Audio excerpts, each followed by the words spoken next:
What's up guys, it's me Jeremy. There's recently been another announcement for a ton of huge future changes that are going to be coming to League of Legends, and there's actually a ton to go through today, so we're just going to jump straight into it. And if you enjoyed the video, please leave a like on it or let us know in the comments below, and be sure to subscribe and hit the notifications for more videos.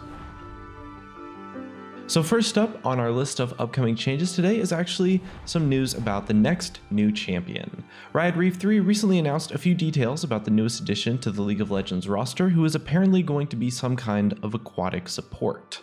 Riot Reef 3 mentioned that Riot wanted to explore a darker and deeper thematic for support type champion, with the ability to be more of an aggressive playmaker. There's been a lot of talk in the community about introducing more playmaking supports because they've really just been in high demand ever since Thresh showed us what a character like that could be capable of. The new support champion will likely still be capable of saving allies and, well, supporting, but they'll definitely be able to put up a good fight with their own hands as well, so I'm really excited to see what Riot have come up with. Hopefully we can take a look at maybe some new details regarding the new support in the future as soon as we hear something with Riot, so definitely keep an eye out for new videos in the future on that. Up next, there's also some news about the next rework in development, and it's confirmed to be Nunu, and so there's some official news now finally about Nunu's visual and gameplay update that has been planned for such a long time. And of all the champions in the game, Nunu has pretty much by far the most outdated kit that has essentially relegated to him behaving as either some really cheese AP pick or essentially more realistically as just a counter jungler. There's kind of a little bit of a saying in the player base for what Nunu's role in a game is, and that's that he kind of aims to make the enemy jungler even more useless than Nunu is. And that's kind of a actually really accurate description of his current kit and playstyle, so it's definitely a relief to hear that development has finally begun on the rework. It's been confirmed that Nunu and Willump will be keeping a few of their iconic abilities, probably meaning Consume, Absolute Zero, maybe Ice Blast in some way, shape, or form, but the rest of the gameplay is definitely going to be developed from the ground up. Riot have mentioned that they intend to give Nunu and Willump a much more lighthearted thematic moving forward, so it's probably going to be one of those power of friendship type of things if I had to guess. Riot Reef 3 explicitly mentioned snowballs in his description of their relationship, which leads us to think that Ice Blast or some kind of snowball ability will definitely remain on his kit. More than anything, I'm honestly just really excited to see the direction that Riot takes the visual portion of this update too. It'll be no surprise to see Nunu still riding on Willump's shoulders, but their appearances might have a few key changes that help push the champion into a little bit more whimsical territory. Nunu's art is also pretty terrible compared to modern standards, so it'll be fun to compare the new look after his rework launches finally in the future. In previous videos, we've talked at length about the KEYSTONE rune system and Riot's aims to continue fleshing it out, and it looks like progress has been going well so far because Riot Fearless has recently confirmed that new KEYSTONE runes are officially on the way. There's always going to be a limit on how many KEYSTONE runes Riot chooses to introduce at a time because they generally run into a lot of practicality issues like how well the client interface can handle tons of new runes, or how many different audio and visual effects the players need to learn to recognize as being from specific keystones. However, since the system was designed with a lot of expansion in mind, they've definitely been exploring lots of options to find runes that would plug a gap in player or champion needs. And let's be honest here, a lot of champions have suffered in the meta ever since the new rune system was released. So for example, currently Riot have been looking for a new keystone rune for the domination tree that could give new champions a reason to choose that tree over some of the other viable options. If Riot ever wants to introduce new keystone runes after reaching a sensible cap, we may start seeing older keystones replaced with new versions, so the system as a whole definitely has potential to stay fresh and relevant long term. And as more information about the specifics of new keystones come out, we'll hopefully be able to let you guys know on that. So a little while back we were talking about Lissandra as being a champion that really needed a buff, and most squishy characters like Lissandra tend to have kind of long attack range or ability ranges to compensate for the huge risks that they take in fights by being squishy, but Lissandra's kit has always been kind of about getting really close to enemy players. and we expected Riot to think about replacing her passive with something that will maybe give her some more range or maybe some extra tankiness, but so far there's not necessarily any details on what they have planned, but Riot Meddler did confirm that they are definitely looking at a change to Lissandra's passive though, some kind of like mini update for her, just some nice way to overhaul Lissandra and give her some love. But we don't know when we can expect to see them, but in the meantime the live balance team are providing her with some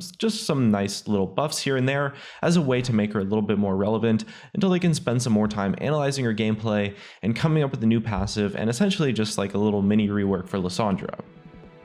Now up next we actually have a more fundamental change to the game that arose from some new tech that was developed during the Aurelia rework, and it could actually have a really big effect on the game mechanics as a whole. Riot Meddler recently mentioned that Riot had modified a few individual abilities to have a form of input buffering, which means that if you tried to use an ability before another one had ended or just before the cooldown was ready, the command would be saved then executed once it became possible to do so. He provided an example referencing Lee Sin's W in patch 7.11, which made it so that Lee Sin players could kind of queue up a W cast if you were maybe casting another ability or crowd controlled or something like that. It made it so that executing combos and other mechanics that required precise timing were much smoother for the people that had laggier connections. The new tech from Aurelia actually makes it so that input buffering like that is way easier to apply to other existing abilities in the game too. So considering it's worked well with Aurelia and Riot's satisfied with it, they're looking to roll that tech out to almost all other abilities in the game.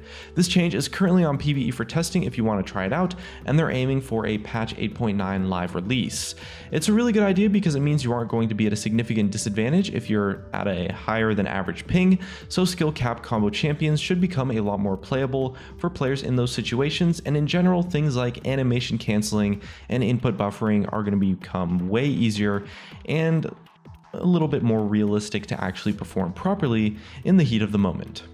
Now another upcoming change that will affect multiple champions is a new toggle option for abilities. Currently you can make it so that you can't actually click on non-champion units with your spells and attacks by holding down a specific key, which is default bound to the squiggly key.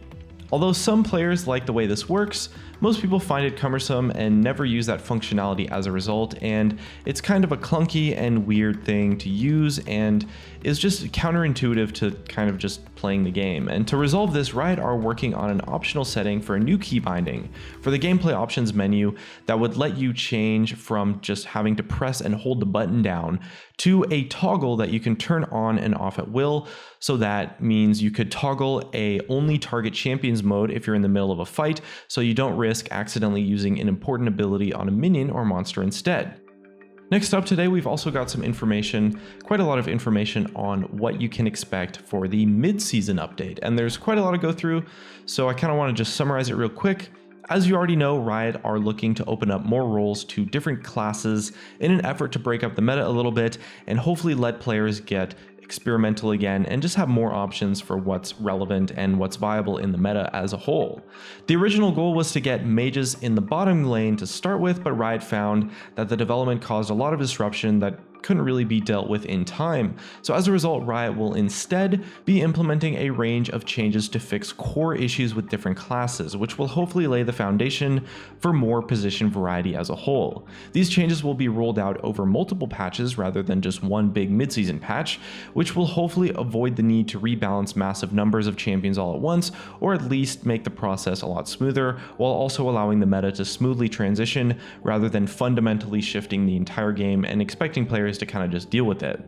A few planned changes include alterations to mid and late game marksman damage that are aimed to make them less able to burst down squishy champions, but more able to actually kill tanks. Mages will also be having their mana access reworked and updated so that they can contest lanes against a wider range of champions in the early game, but they will also not be able to just cast whenever the cooldowns are ready in the mid and late game, which kind of tends to lead to some really overpowered wave clear. Riot are also looking to increase the damage that AP champions deal to towers, so they don't feel unable to push in lanes and take down objectives. One big problem right now is that you often have to rely on your top laner or your bot lane to rotate to a lane and take towers, so letting AP champions push down towers equally well should hopefully help diversify the lane objective strength somewhat. Riot are also looking to make it easier for multiple classes and positions to actually carry games single-handedly, rather than forcing teams to rely on their marksman's damage output. Essentially, if your top lane,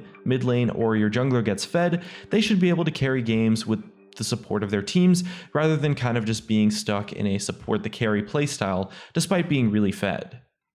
Next up, we've also got a Lux MINI-REWORK due sometime in the future, with a few things being tested on the PvE right now. So Riot are toying with the idea of giving her a much more interesting laning phase, because right now all you kind of do is just harass with your E until you're out of mana, recall, and then repeat. So we're not sure if Riot intend to actually rework some abilities, or if they're just going to shift some of her power between abilities. It's really very experimental right now, and they've been testing a variety of changes, and they've already scrapped some of the changes that they originally tested. They're definitely not happy with the current state of Lux though, so we're definitely expecting some changes to hit the live servers eventually that should make her a little bit less oppressive and more fun to lane with and against, and just a stronger champion overall. We've also got some news on Akali's upcoming full rework, with Riot Reeve 3 mentioning that the latest direction intended to preserve her Shroud, as it's definitely one of her most unique and iconic abilities. So apparently the base functionality of the ability is going to be mostly unchanged, but Riot have actually been making some dramatic changes to the Shroud itself. The idea was to make her play pattern of something like go in, burst, reposition, and then go back in and burst again, a lot more engaging, so the changes to Twilight Shroud are going to be really intended to help with that. Other than her Twilight Shroud, Riot are also trying to preserve her high mobility, since it lines up super well with her overall thematic. One of the really interesting things about Akali over the years as well is her dual scaling. You can definitely build her AD or AP without sacrificing a ton of damage in your abilities with either build path. And this is something Riot really likes about Akali, because it kind of plays into the idea of a champion who has mastered a wide range of weapons, so we can expect her hybrid scaling to stick around after the rework too. Just a few little update notes about the Akali rework that should be coming out sometime in the near future.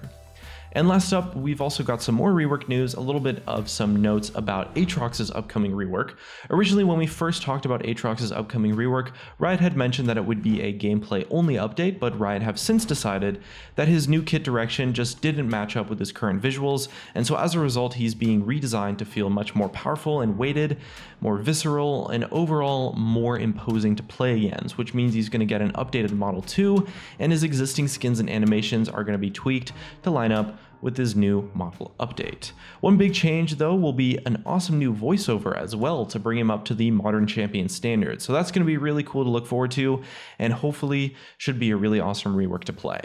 Anyway, that's just about going to be everything for today's Future Changes video. There's a ton of information, and I really look forward to the meta shakeups that will occur when the midseason comes around. Definitely let us know your thoughts on the changes in the comments below. I'm interested in reading some of your guys' perspectives. Either way, that's going to be it for this one. Thank you so much for watching, and I'll see you guys next time.